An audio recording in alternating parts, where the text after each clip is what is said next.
Okay, so today we continue the topic of secret societies.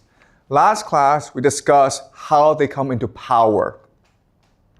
Today we will look at where they come from and what they believe.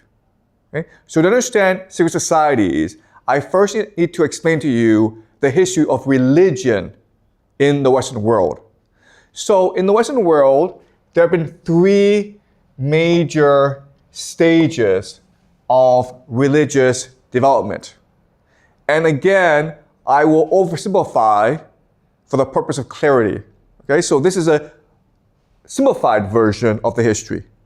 So the three major stages of religious development in the Western world are the mother goddess,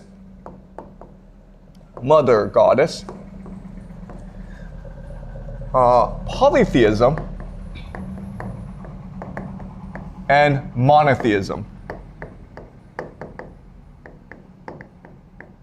Polytheism means many gods. You believe in many gods. Monotheism means one God, that only one God exists. So the mother goddess civilization came about because of agriculture. And in an agricultural world, you have two problems. The first problem is to make sure that your crops are healthy and you can harvest them in time. The second problem is to give birth, to have as many children as possible to work the fields. Okay, so these are the two problems. And because of that, a religion developed in order to facilitate both, called the mother goddess civilization. So at the center of this religion is the womb. The woman's womb is considered a divine portal from the spirit world into our world. It's almost like a cave, right? In which the spirit world can come out and manifest itself in our world. So the center of this religion is the womb of the woman. And as such, the women are in control.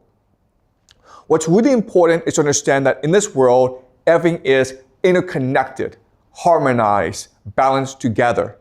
So the womb is the center of this world, but then you have the stars. Okay, the stars. And of course, this gives rise to astrology. Astrology is the study of the movement of the stars in order to understand its impact on our world. Okay? Then you have, of course, the crops, right? So in an ideal world, all three are aligned together. By studying the stars, you know when to best plant the crops and when to best have children. And in this world, again, it is the women who are in control. They have the high status in society because they believe that women are direct representatives of the mother goddess who rules the world. Usually in this society, the mother goddess is represented as a bird, okay, a bird. Why? Because if you think about it, if you study all the animals in nature, it's a bird that has dominion over the sky. And if life comes from the sky, it makes sense that the mother goddess must be a bird of some sort. But the mother goddess is also paired with a bull, okay? A bull. Why? Because the bull is a symbol of virility and energy. You cannot get pregnant as a woman by yourself. You need a man to do it for you. Okay? So the bird and the bull are the two symbols of worship in this world. Now, this world is very strange from our perspective because there's no property. Everything belongs to everyone. There's no hierarchy. Everyone is the same. And there's no such thing as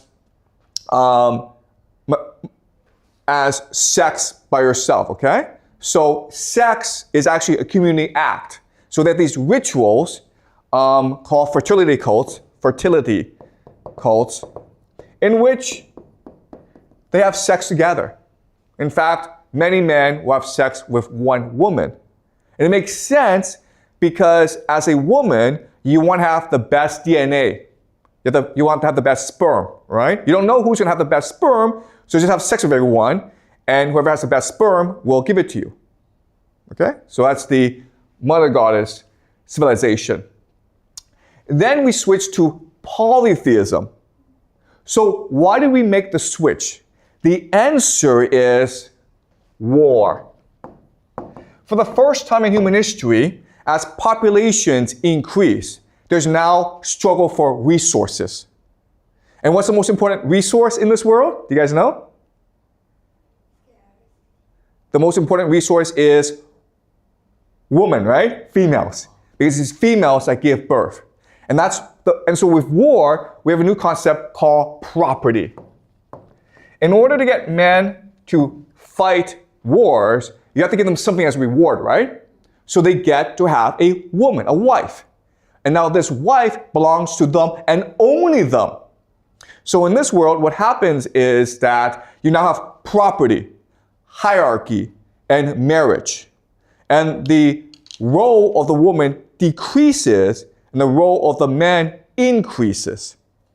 Okay? At the same time, what's happening is that these different societies, in order to fight wars, they have a god. Okay? And when they go to war, it's like the gods are going to war. And if you lose the war, what it means is that your god is inferior to their god. So now you have a hierarchy of gods. So to maintain peace, what happens is that if you lose the war, you admit that your god is weaker than their god, and you now must obey their god. Right? And this is what we call the pantheon. So remember, in the Greek pantheon, Zeus is at the top, and you have Apollo, Ares, Aphrodite, okay? Everyone else is a lower god. But before, they were separate gods. And in a series of wars, the people who believe Zeus is the best god won out against the other gods. And as a result, the other gods became Zeus's children. Yes? Do you have a question? Why does the men are fight for women, but women don't fight for men? Like the women don't fight for the men. So why? Okay, so the question is, why do men go to war and why don't women go to war? Okay, so that's a really good question, okay? So let me explain to you very slowly. So in this world, the women are in control, right? So women have all the status. But over time, as populations increase, you have young men who have no families. And these young men are discarded from the societies because of lack of resources. So these young men now have a problem. They need to find wives in order to survive. So these young men start to raid other societies in order to capture women. Okay, do you understand? So in this society, it's never young women who are discarded because they have value to their society. It's always young men who are discarded. And as a result, these young men become like wolves, okay? They become like a wolf pack who then go and pillage other villages. And that's how you start, and that's how you have the origin of war. Okay, does that make sense? Yeah. Okay, so now you have this pantheon of gods, okay, which leads to polytheism. Then we make the switch from polytheism to monotheism. Why? Because now you have a new idea called empire. Specifically, the Roman Empire, and they introduced a new religion called Christianity, which is the first monotheistic religion in the world. There's a lot of debate as to what was the first monotheistic religion. Some people say Zoroastrianism, some people say Judaism. I will show you in this class later on that actually the first religion that was monotheistic is Christianity, okay? So the difference between this society, which is a society based on war, is there's a lot of humans, but humans are still the most precious resource. Therefore, it is not in your best interest to kill everyone. But when you have an empire, like the Roman Empire, you don't have to worry about killing other people. In fact, you can go and destroy entire societies, which is what the Romans did. And you can now, as an empire, impose your reality, your God, on everyone else. And that's how you have monotheism. Does that make sense? All right? So, having explained that, what I want to show you now is how the worldview, our understanding of the world, changes over time. Okay? So, in the mother goddess civilization, there are two things about their world that's very different from our world, okay? So the first major difference, and this is really important for you guys to remember, is they understood that mind led to matter. Mind leads to matter. But in our world, we believe that it's matter that led to mind. Okay, do you understand? So in science class, you're taught we have a brain, then the brain, because of synaptic connections, creates the mind. Okay, so it's matter that leads to mind. Even though we're taught this, if you think about it, it actually doesn't make any sense. Because how does our small little brain, how is it able to do so much processing, which is the mind, right? How are we able to imagine? How are we able to dream? It's really confusing for us. And quite honestly, if you talk to the very best neuroscientists in the world, their response will always be, don't ask this question. Okay? It's never like we don't know. It's always like, don't ask this question. Okay? This question is forbidden to ask in neuroscience. But so throughout most of human history, we believe that it was mind that led to matter. That it's the mind that creates the brain in order to understand the world. Okay? That makes a lot more sense than matter leads to mind. Okay? Okay, so that's the first major difference. Throughout most of human history, most societies believe that it was the mind that creates the brain. The second major difference is that this is a metaphorical world. In other words, they spoke using metaphors. They understood the world through metaphors. Today we live in a literal world. Okay, what's the difference? Well, the difference is this. Let's just say that you and I fight. Well, we would say that, okay, what happened was that I became angry, the emotion overwhelmed me, and then I hit him, then he got angry, then he hit me back. Okay, this is a literal interpretation. But back then, the metaphorical understanding was that anger is a God who seized me and who propelled me into the fight. And then anger unleashed the God of vengeance, who fought back by seizing the other person to fight me back, okay? So we believed for most of human history that we were controlled by forces outside our control. Now, today, you may believe that the literal world makes more sense. But if you think about it, from the perspective of human thought, okay? How do you understand the world? How do you interpret what goes on in the world? The metaphorical understanding is actually much more useful. And that's why, and I know this is hard for you guys to understand, back then, they were much more creative than we are today. Okay? And also, the things that they were able to do are beyond our imagination. So for example, we've never really figured out how the Egyptians created the pyramids. Okay? For our explanation is aliens did it. Because their mind is beyond our imagination. Okay, so that shows you the switch. Now, when we go to the polytheistic world, this system still continues, but they add more elements to make it more complex. Okay, so the first element is they believe that we are controlled by gods. We're the playthings of gods. Now, what's really important to understand is that these gods, Zeus, Apollo, Ares, they're no different from mortals. The only difference is they just live forever. Okay? So, for example, if you're a king, what do you like to do? Well, you like to go around and chase young girls around, okay? What does Zeus do all day? What does Apollo do all day? These gods, all they do is go around and chase young girls around. Okay, so there's absolutely no difference. Above the gods are the older gods, fortune, fate. So the belief was that even though these are gods, they're still controlled by forces beyond their understanding like fortune and fate. What mattered in this world was not to be good.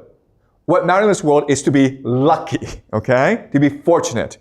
Because that showed you that the gods favored you. And the last element, the most important element, is the unwritten and immutable laws of the universe. Okay? So a concept like justice. So think of gravity, how gravity gives structure to the universe, right? Well, back then they believed the same thing, where at the most fundamental level, there were concepts that existed like justice. And if you could have the favor of the gods, and you could be very lucky, but if you did things that were unjust, then eventually you'd be punished for it because you're breaking the structure of the universe. Okay? So this was the polytheistic worldview. Now, when you go to the monotheistic worldview, all this changes because now you have a new concept that never existed in human history before called one true God. And this changes everything, okay? Because before, as you can see, humans thought in a very complex, sophisticated, diverse, imaginative way about the world. But now, with the advent of Christianity, it's only one true God. And as such, you have three new concepts that become dominant in this world. These concepts have existed before, but now they're dominant. The first concept is the idea of truth. Okay? If there's one true God, then there must be one truth to the universe. And so when we move towards the truth, that is good, right? But when we move away from the truth, that is evil. So now you have a new concept called evil that didn't really exist before. Okay? You did good things because in this world, it was to your advantage. Now, in this world, if you defy God, that is evil. Okay? And now with truth and evil, you have a new concept called the individual. Before in this world, what mattered was your family, your community, your society, the people around you. Now, with the advent of one true God, the community, the family doesn't matter. What matters is your loyalty, your faith in the one true God. So you can actually step outside your community and just do what you believe is right, as long as you have faith in the one true God. All right? Okay. So these three concepts, truth, evil, individual, are important for you to remember because they underpin modernity. These three concepts, once they grow to a certain extent, they will create modernity, the world we live in. Okay? Our world is controlled by these three forces. Now, what's important for us to understand is these three concepts are beyond the human intuition. You cannot logically, by yourself, deduce or come up with these three concepts. This world of the monogoddess, it's intuitive. Okay? This polytheistic world is also intuitive, but the Christian world now is counterintuitive. Okay? So as a result, for monotheism to triumph, because it is so counterintuitive, it must now destroy the polytheistic world. Okay? So the Romans spent a lot of time, taking centuries and centuries, to destroy the polytheistic world. But the thing is this: you can never ever kill an idea. The idea, if it is being suppressed, just goes underground. Okay? So remember, here in the mother god civilization, the main instrument of religious worship are fertility cults run by women. Well, now that war has come and men have taken over from women, what happened is that the woman went underground to create new religious organizations called mystery schools. And mystery schools, what they're trying to do is they're trying to maintain the best knowledge and traditions of the mother god civilization. Okay? Especially the fact that we come from the mind. We created the universe through our imagination. Okay? That's the main secret that they're trying to maintain. These mystery schools become extremely popular among the elite because they offer great sex. Okay? The elite join these mystery clubs as sex clubs, basically. Remember, in this civilization, what mattered is the womb. So they develop all sorts of like secret sexual techniques to please the woman, to make the woman feel as though she's in harmony with the universe. In this world, the mother goddess, sex is a mechanism to communicate with the universe, to discover the secrets of the universe. And so they maintain these rituals in the mystery schools. And the most powerful people will participate in these mystery schools. They're called mystery schools not because they're secret, but because everyone is sworn to secrecy. So if you ever divulge what actually goes on in these mystery schools, you'll be punished by death. Okay? You'll be executed by the members. But with the advent of Christianity, these mystery schools now are a threat to the empire. Okay? Because these mystery schools are where the elite, the local elite, hang out. So now what happens is, now they become secret societies. Okay? That's where they come from. Secret societies are an attempt to maintain the secrets of the universe against the advent of Christianity and empire. And secret societies have been around for a long, long time.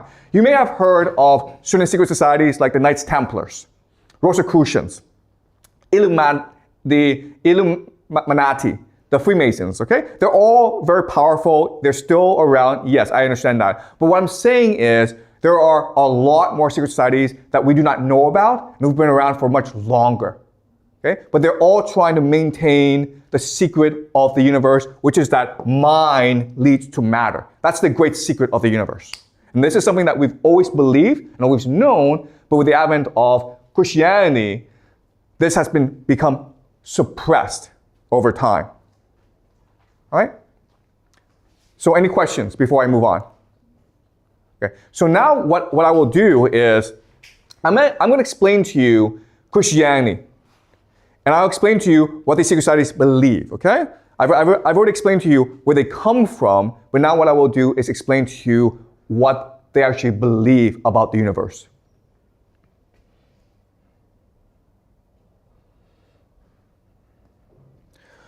Okay, so what I'm going to do is, first thing I'm going to do is explain to you what most Christians believe about their religion, okay? This is called the Orthodox or the canonical perspective. Okay, so this is what you're taught officially by the church.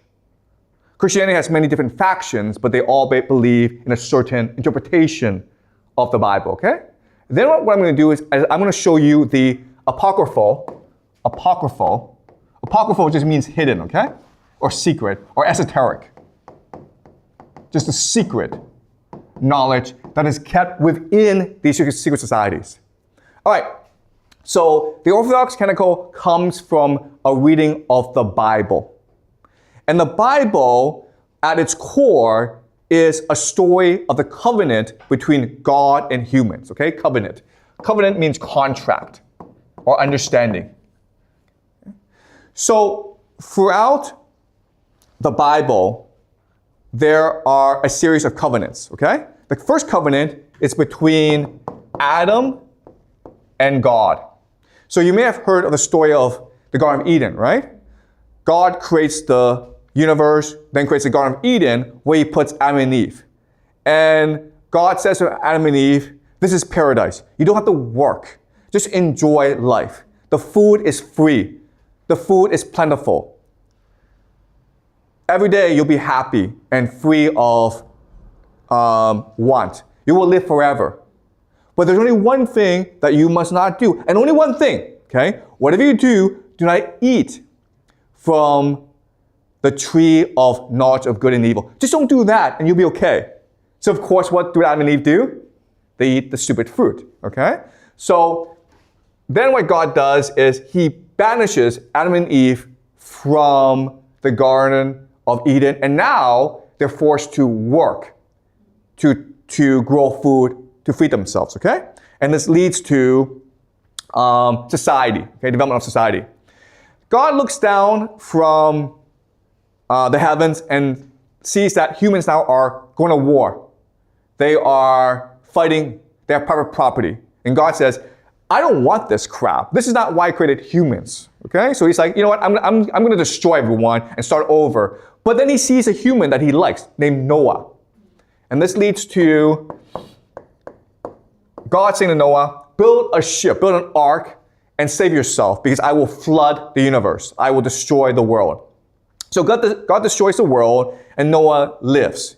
And then God says to Noah, you know what? That's kind of silly. I shouldn't destroy the universe. I promise never ever destroy the world again. Okay, that is his covenant with Noah.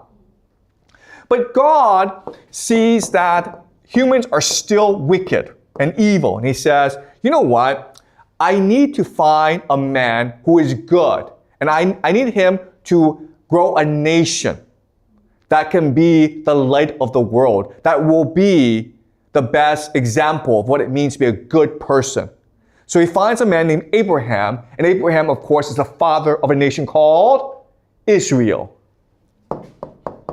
And so this is a third covenant. God says to Abraham, you and your children, your grandchildren, your great-grandchildren are now loyal to me. I see you as the chosen people, and I give you the promised land. Okay, that's what Israel is, a promised land. Over time, what happens is that Abraham and his people, they go off to Egypt. And in Egypt, they become slaves to the Pharaoh of Egypt. And then God is like, you know what? I should check up on the Israelites and see how they're doing. He looks down and he says, oops, they're now slaves to the Pharaoh. So I need now to fix this, okay? So he appoints a man named Moses to free the Israelites from Egypt and take them back to the promised land. When Moses does this, God says, now what you must do is give the Israelites my law, the 10 Commandments. Okay? The law. Because otherwise, I can't trust you guys to behave. Okay? So now this is the fourth covenant. So now the Israelites are back in the promised land, but again, and even though there's laws, they still become wicked and they start to worship false gods. So God punishes them, and God is now looking for a good leader of the Israelites. And then finally he finds a person named David who becomes the king of the Israelites. And God says to David, you are the person I've been looking for all of eternity. You are the best example of what it means to be a faithful follower of me, Yahweh. Okay? And so this is something called the Davidic covenant. The Davidic covenant states that God will always favor Israel as the chosen nation. And the house of David will rule Israel forever. Okay? So guys, quick question here. Who wrote the Bible? Probably this guy, okay? Right? If you have to guess who wrote the Bible, probably not Moses, probably not Abraham, probably not Noah, probably not Adam, probably this guy, okay? Because he's saying that all of these five, okay, I am the best. I'm the person that God loves the most. My family will rule the world because that is God's will. Okay? Now, of course, that's not what happens. Eventually, David has a son named Solomon, and these two are considered the two best rulers of Israel. And this is what we call the Davidic kingdom, okay? The Davidic kingdom, the golden age of Israel. But after Solomon, the Israelites turned wicked again, and then God has to punish them and scattered Israel across the world, okay? And so the last covenant is the arrival of Jesus. What Jesus does is that, first of all, he reasserts the law of Moses and say to the Israelite people, remember Moses and his law, because that's what God wants. Then he sacrifices himself in order to free the Israelites of the original sin. Right? Because God's pissed off at people because people ate the fruit. That's the original sin. That's the first crime of disobedience against God. So by killing himself, Jesus frees humanity of the original sin. He redeems humanity. Okay? Now, the last thing that Jesus does is he creates a new covenant. Okay? A new covenant between humanity and God. From now on, because Jesus has freed everyone from the original sin, everyone can now be with God. You don't have to be Israelite. You don't have to follow the Mosaic law. You don't even have to come from the family of David. Anyone and everyone can now love God, and God will love that person back, okay? And this, of course, starts Christianity. All right, so this, guys, is called Judaism, what the Jews believe. Okay? And this is, all 6 is what Christians believe, Christianity. Right? The first 5 covenants are what Jews believe to be true. But they do believe that eventually someone will return to restore the kingdom of David, okay? But not Jesus. Not Jesus. The Christians believe that Jesus is the final prophet. Okay? In fact, Jesus is God himself. That's why it's called Christianity. Because they believe in Jesus Christ. So this is the entire history of Judaism and Christianity. What they believe, officially. Any questions before I move on? Okay, so now as you can understand, if you are a true Christian or you're a true Jew, there are actually lots of issues with this understanding. Okay? The first issue is, why did God have to kick us out of the Garden of Eden? I mean, was eating of fruit so bad as to banish us from paradise? Like, what was wrong with eating that fruit? Okay, that's a great mystery in the religion. Why did the original sin happen? And why was God so angry? Second problem is Noah. I mean, like, God destroyed the world because we were wicked. But after he destroyed the world, we were still wicked. So why did God have to destroy the world in the first place? If he's God, then should he understand how humans are? Wouldn't he understand that destroying the world would just, it doesn't really do anything, okay? So that's kind of strange. The last problem is Jesus. Who was Jesus? And why did he have to kill himself? What did God have to send his only son to die for humanity? Okay, so if you're new to Christianity, the very idea of Jesus actually doesn't make much sense to you. I grew up in the West. I grew up in a Christian world, and it never made sense to me, okay? People told me about how great Jesus was, like, okay, the story doesn't make any sense. So if you're a really smart person, there are lots of questions about this interpretation of the Bible, and these are the 3 major ones. Okay? So now what I will do now is I'll explain to you what the esoteric, what secret societies believe really happened. Okay? So I want to start with Noah. Why did God destroy the world? The reason why God destroyed the world is not because of humans, but because of something else. These people are called the Nephilim. Okay, also, by the way, if you guys are interested in learning more, there are 2 books that are not part of the Bible, but which will give you insight into the esoteric knowledge, okay? The first is called the Book of Enoch. Book of Enoch. The second is called the Gospel of Thomas. Okay? All right. So I am using these two books as sources for my explanation, okay? So the Nephilim are children of angels and women. Okay, so what happened was that the angels who were supposed to watch humanity came down and saw, wow, these humans, these females are really beautiful. So what do? Well, they have sex with them, right? And then what happens? They have lots and lots of children. And what do these children do? These children enslave humanity. These people are called Nephilim, okay? So if you want to understand what happened, let's do a thought experiment. Let's just say that there's this group of superhumans called the Avengers. You know, Spider-Man, Iron Man, Captain America, Thor, okay? And they fight Thanos and they save the world. And now what do? Well, they're bored, so they start to have lots and lots of sex. They have lots and lots of children. And these children now are like demigods, right? So what do? Well, they enslave humanity. But then what do? Well, they start fighting amongst themselves. Okay? So that's basically what happened. So God had to destroy the Nephilim because they are not natural. Angels and humans are not supposed to have sex with each other. And this creates a new power called the Nephilim.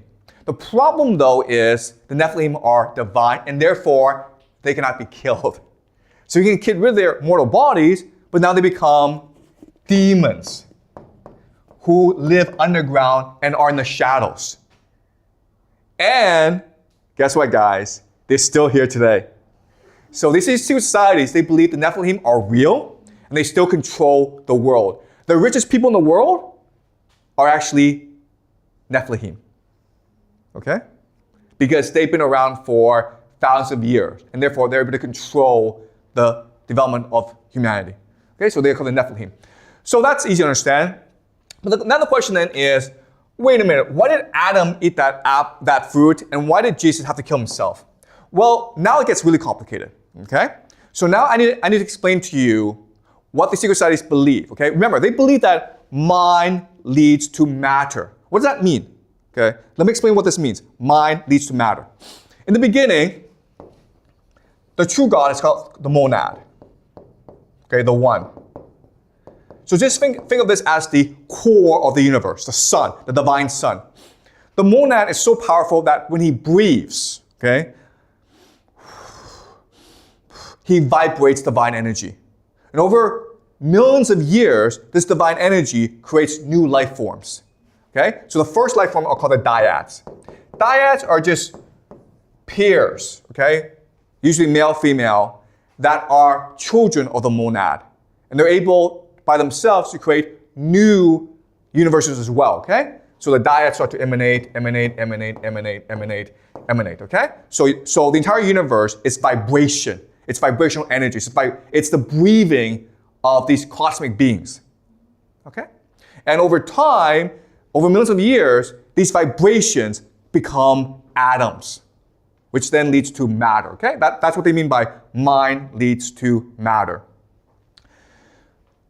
Now, one of these dyads, named Sophia, decides, you know what? I can be just as good as the monad. What does the monad do? The monad is able to propagate by itself, by himself. He doesn't need to mate. So Sophia says, you know what? I'm going to produce something by myself. I'm going to have a child by myself to prove I am the monad, okay? So she does this, and she creates a new being, okay? A new being. This is called the demiurge. There are different names. We'll call them the demiurge. The demiurge is a monster, a monstrosity, because it goes against the natural order. So then Sophia is like, oops, I shouldn't have done that. So what does she do? She abandons the monstrosity. She throws him away and hides him in a sea of clouds. So no one knows he actually exists. Okay? Even the demiurge doesn't know he exists. The demiurge does not know about this world, right? Therefore, he believes that he must be the one true God, capable of creating new life. So what does he create? Us. Okay? He creates the planet Earth. And then he creates Adam and Eve. Okay? That's what a monster would do, okay? Look at this history. What kind of God would kick someone out of paradise for eating a fruit? A monster would do it, right? What kind of God would kill a people for no particular reason? A monster would do that, okay? What kind of God would demand that a people be loyal to that person? A monster. What kind of God would enforce his will on a people? A monster. What kind of God would say to someone, you're the only person I like, everyone else I hate? A monster would do that. Okay? So, in other words, the true secret that these secret societies are trying to keep is the God we worship today is the false God. And we are actually in a prison created by this false God. And that's who Jesus was. Jesus was a cosmic being sent by the monad to tell us the truth about the world. And that's why he died, because the Roman Empire could not allow people to see the truth. If I told you the truth, you would know it right away. You would wake up.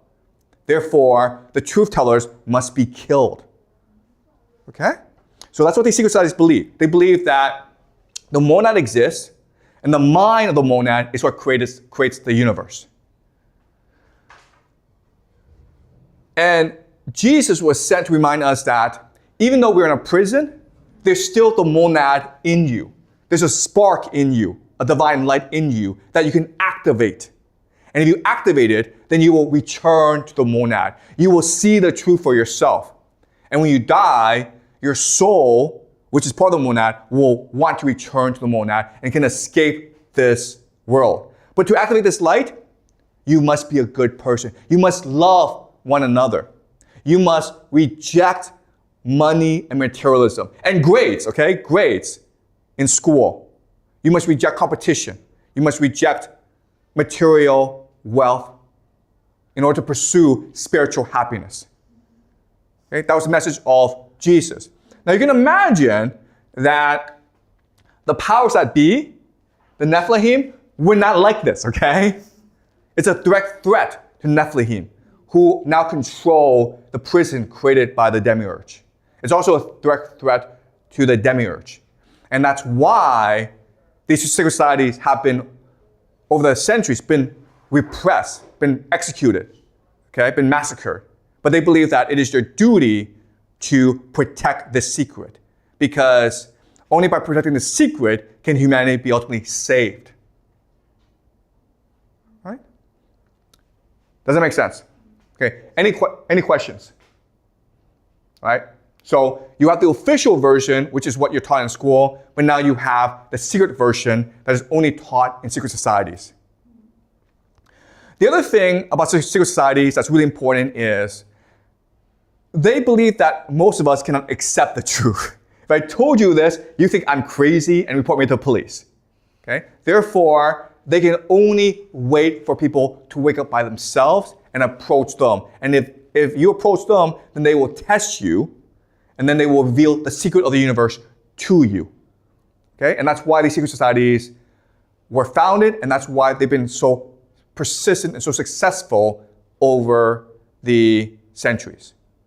Right? So now the question is, okay, this is a great theory, but how do we know it's true or not? How do we know that this is actually what they really thought? Well, we know because in poetry, in literature, the members of the secret societies have embedded the secret within the poetry. So if you're able to analyze the poetry properly, you will see for yourself that this is true. Okay? So what we're going to do is we will study today the greatest poem in the English language called Paradise Lost by John Milton, who actually was a member of these secret societies. Okay?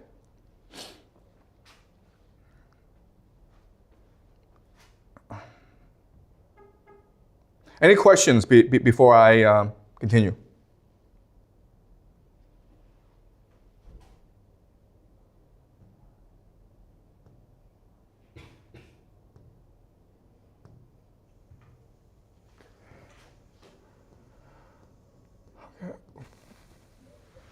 Okay, we're going to read Paradise Lost, okay?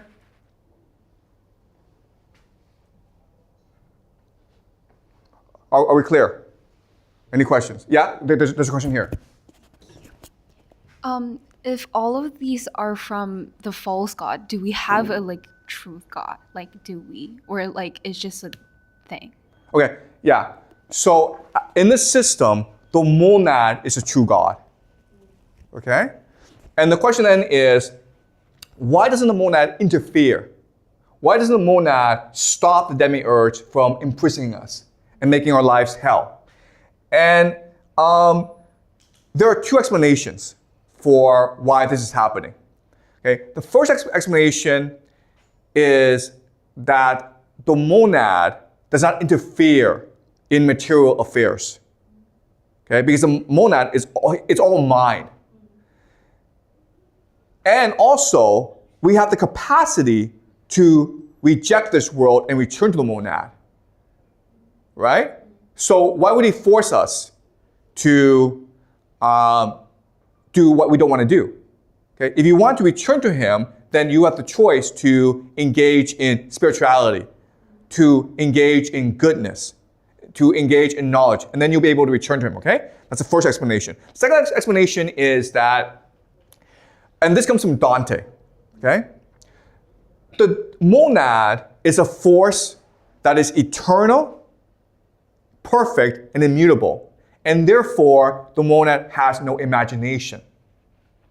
But how do you grow as a being? You grow through the imagination. So in order for the monad to continue to grow, the monad allowed for the demiurge to create human beings.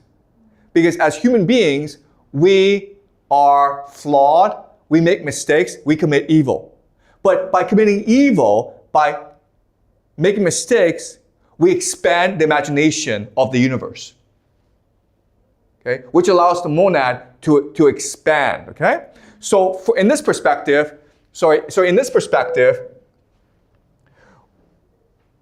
what is happening is that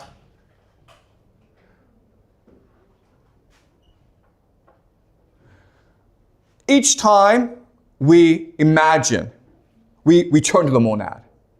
Okay, so it's hard to understand, but the monad, it's there, it's eternal, but it's also becoming, it's also moving.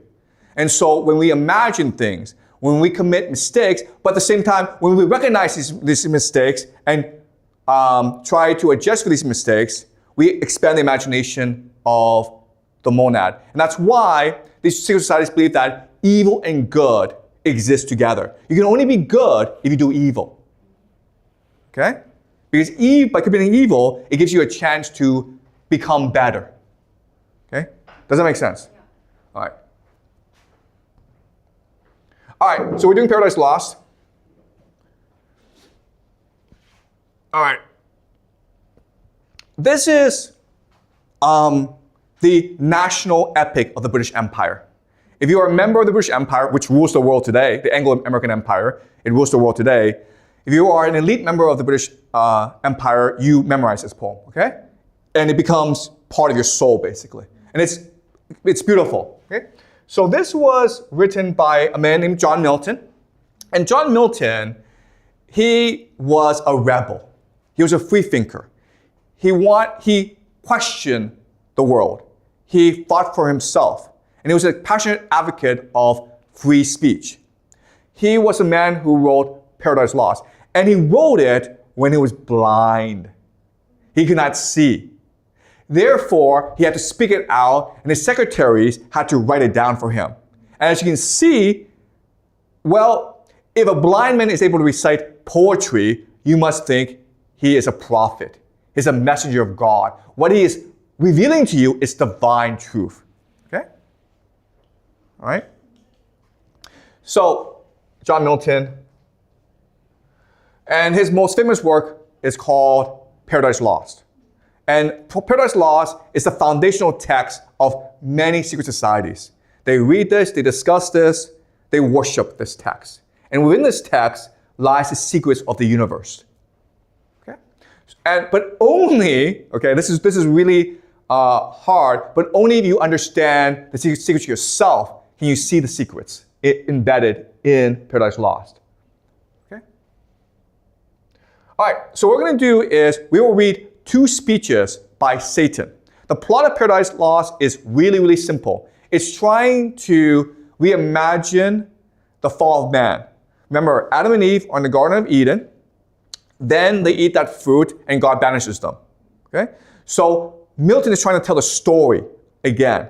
And he imagines a serpent who tricks Eve into eating the fruit as Satan himself. And Satan was God's favorite angel. They had a falling out. Satan rebelled against God. God won the war, and Satan and the devils are now banished to hell. And Paradise Lost begins with the devils discussing what to do. They've lost this war against God. They will never ever defeat God. Now they're stuck in hell. So now what do? Some propose that, you know what, let's just create an empire.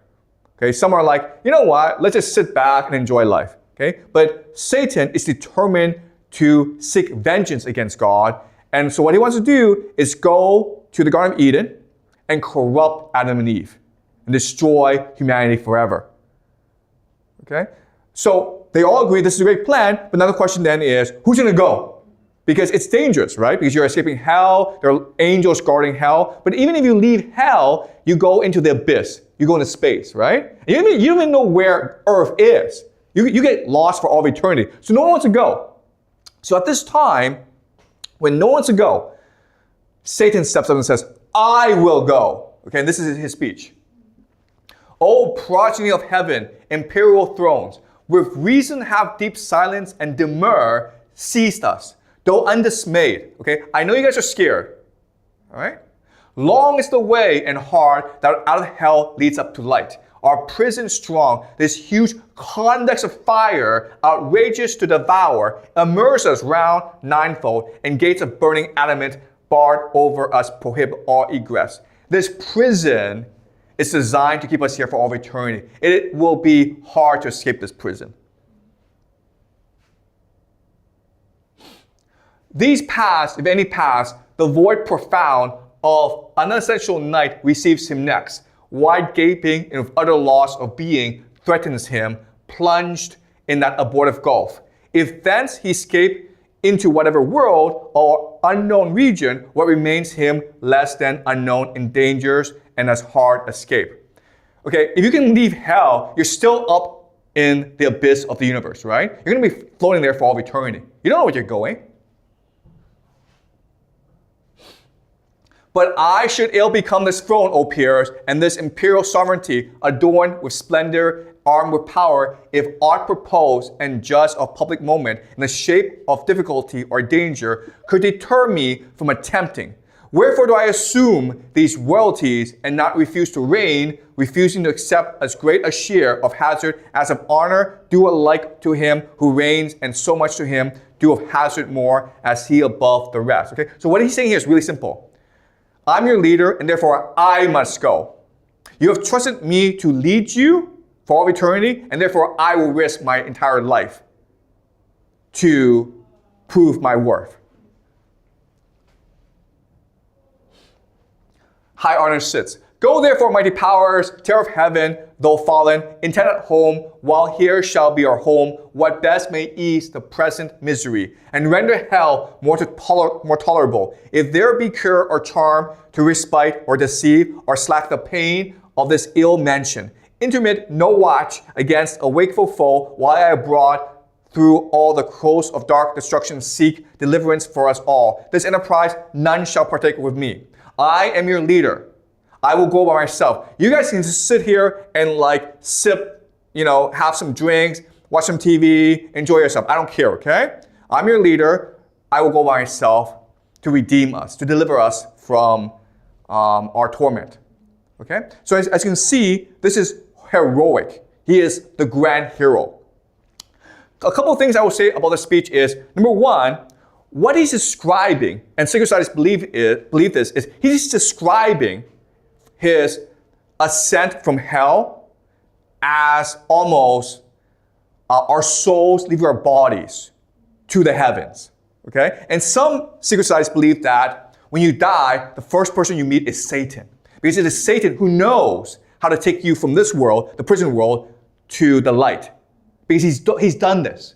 Okay? So Satan is a very important part of our journey back to the monad. Also, if you study this poetry very closely, you study the imagery, what he's describing almost is a baby leaving the womb, right? Because the baby is in the womb, a prison, and then the baby escapes. So secret societies believe that life and death are the same thing. To be born, you must die. And when you die, you are born again. Okay? All right. The other thing is that these secret societies will use the speech as an initiation ceremony for members. When you join a secret society, you must by yourself choose to fight for all of humanity by yourself. You must be the hero. Okay? You must know when you join a secret society, people will hunt you. People want to kill you for speaking the truth. Do you dare to go on this journey? Okay? So that's the first speech. The second speech is much more important. This is a speech where Satan, the serpent, convinces Eve to eat the fruit. Okay? And this speech is very powerful. Okay? So I'm going to read it really fast and then explain to you what it means. O sacred, wise, and wisdom-giving plant, mother of science, now I feel thy power within me clear, not only to discern things in their causes, but to trace the ways of highest agents deemed however wise. Eve is talking to the serpent, and Eve is of course like, hey, what can you speak? And the serpent says, because I ate that fruit from the knowledge of good and evil. It gives you power, okay? So the serpent now wants to convince Eve to eat that fruit, so he invokes the power of the tree, right? Oh, sacred tree, give me the power to speak so well that I convince Eve to do the impossible. Queen of this universe, do not believe those rigid threats of death. Ye shall not die. How should ye? By the fruit, it gives you life to knowledge. By the threatener, look on me who have touched and tasted, yet both live. Okay? So God has warned Eve, Adam and Eve, if you eat this fruit, you will die. And the serpent is saying, no, that's not true. Look at me. I eat the fruit and I'm still alive. And life more perfect have attained than fate meant me by venturing higher than my lot. Shall that be shut to man, which the beast is open? Or will God incense his ire for such a petty trespass and not praise rather your dauntless virtue? What's in the saying here is really important. If he is a true God, he will reward you for your risk-taking, right? He said the fruit will kill you as a test. A true God will want you to become better and better. And you can only do that by transgressing, by making mistakes, by disobeying authority. And a true God would reward you for seeking more knowledge. Whom the pain of death denounce, whatever thing death be, deter not from achieving what might lead to happier life. Knowledge of good and evil, of good, how just, of evil. If what is evil be real, why not known, since easier shunned? We can only be good people if we know what evil is. Right? If you don't know good and evil, then you're just stupid. Okay? It's because you shun away from evil, you ignore evil, you fight evil, that you're a good person. God therefore cannot hurt you and be just. Not just, not God, nor feared then, nor obeyed. Your fear itself of death removes the fear. Why then was this forbid? Okay? So he's asking himself, why would God not allow you to eat that fruit? Why but to awe, why but to keep ye low and ignorant, his worshippers? He knows that in the day ye eat, therefore, your eyes that seem so clear, yet are but dim, shall perfectly be then open and cleared, and ye shall be as gods. So what's in this thing is this. There's two possibilities, okay? Either God is testing you. God really wants you to disobey him because that will allow you to achieve more virtue and knowledge. Or God is enslaving you and keeping you ignorant because God is afraid that you might become God himself. Okay, so there are two possibilities. All right? What can your knowledge hurt him, or this tree impart against his will of all be his? Or is it envy, and can envy dwell in heavenly breasts? If he is God, he is in control of everything. He knows everything. Therefore, if you eat this fruit, how could that possibly challenge him? Unless he's a false god. Unless he's tricking you. Unless he's deceiving you. Unless he's trying to imprison you. Okay, that's the only possibility. Now, this is Satan's speech. And I took Milton in college. I was an English major at Yale, and I took in a semester of Paradise Lost. And at university, I was taught that this speech shows you how clever and evil Satan is. He's lying to Eve. God is invincible, omniscient. You can't eat a fruit and become God. That's ridiculous. Also, Eve is stupid because she believes him, right? That's what you're taught at university. That's what you believe. But, this is really important, when you actually read the Bible, Satan is telling the truth. Satan's logic is what the Bible says. Okay? A professor at Yale will tell you that Satan is lying. When you actually read the Bible by yourself, you will see he's telling the truth. So we're going to read the Bible together, okay? This is what the Bible says. This is the Word of God.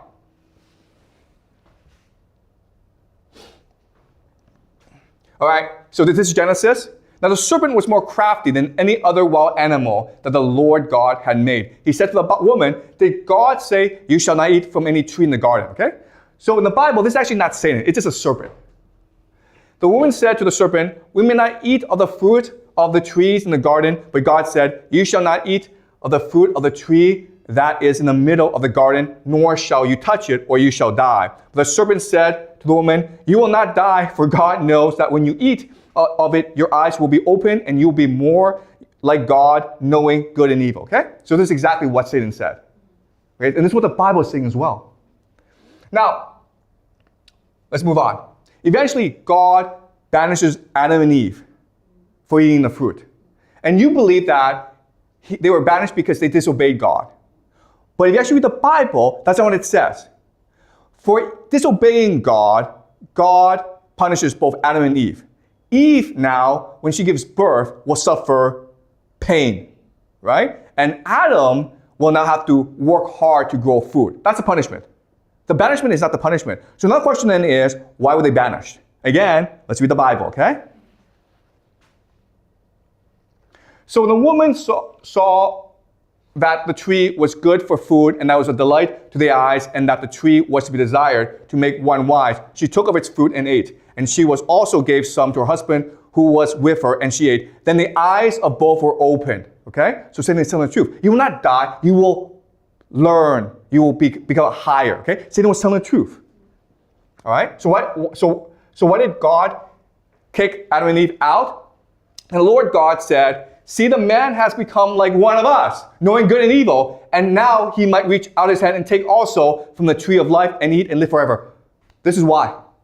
There are two trees. The tree of knowledge, which allows you to have the mind of God, and the tree of life, which allows you to live as long as God. What God is saying is this. If Adam and Eve ate that fruit from the knowledge of good and evil, and then they eat also a fruit from the tree of life, they will be like us.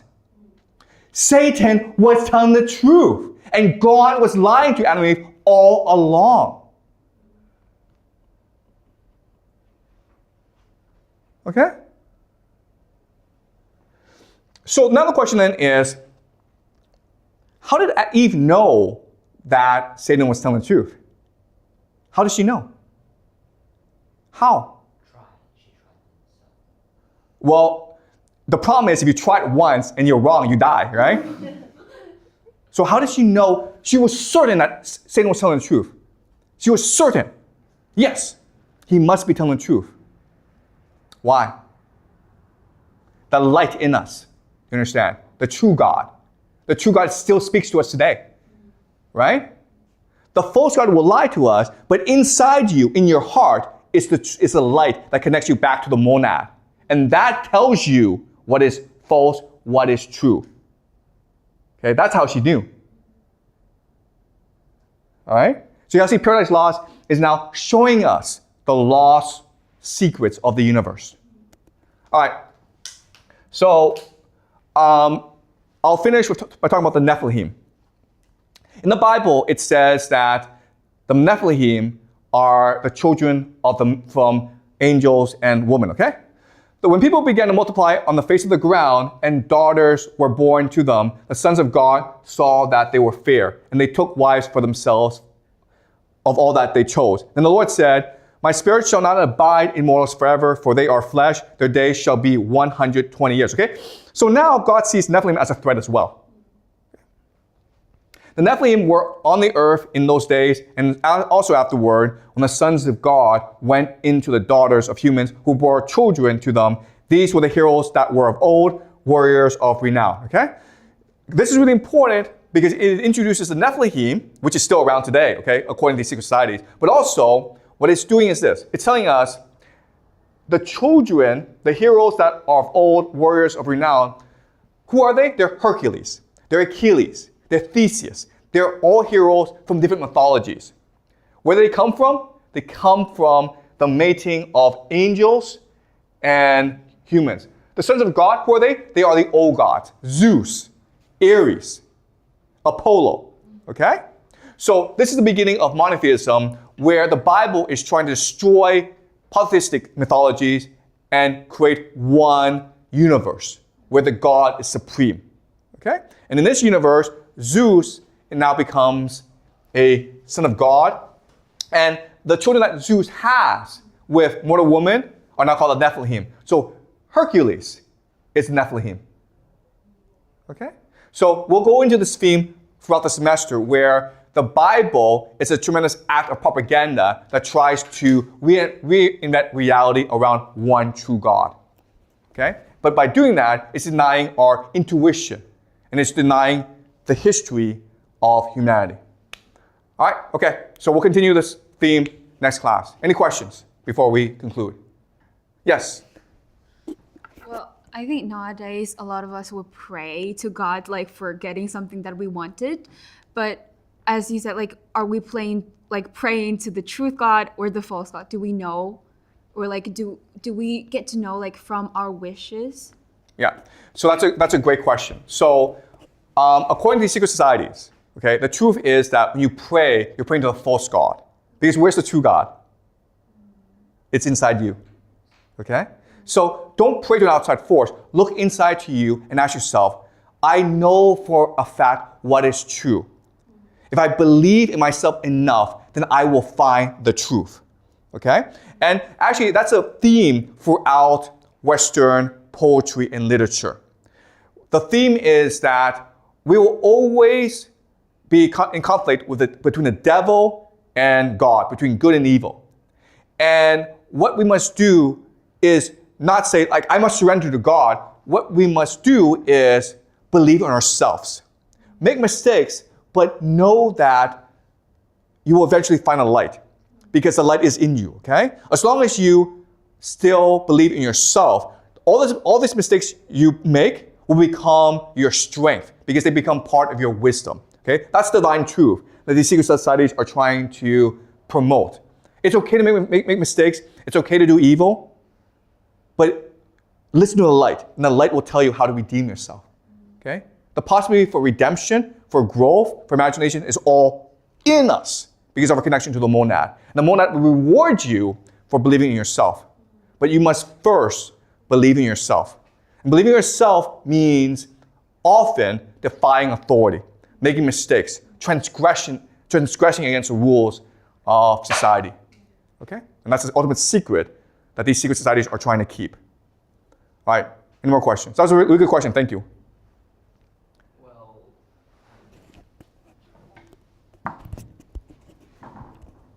Well, the gods are usually depicted as the most beautiful. Then why gods like those that will come to human society and give birth with fertilize with the human girls? Okay, which is okay, actually not. Okay. So the question then is, why are the angels doing this? Okay, there are two explanations. Okay, so the first explanation is these angels are created by the false god, right? So they're wicked anyway. Okay. The second explanation is that if you're like a hot-looking woman and you see an angel, I don't know, man. You're probably gonna want to marry that person. Okay, all right, anyway, if you're interested in learning more, there's a book called the Book of Enoch, which goes into detail about the Nephilim, okay? But the Nephilim are a really important topic throughout the semester because a lot of secret societies believe in the Nephilim, and that's going to motivate them before, okay? Now, what I've discussed today is how the secret societies were born. And as you can see, they started off as a noble mission. But then the question then is like, how did they become corrupted over time? Well, this is something I will discuss later on, okay? All right, so I'll see you guys next class.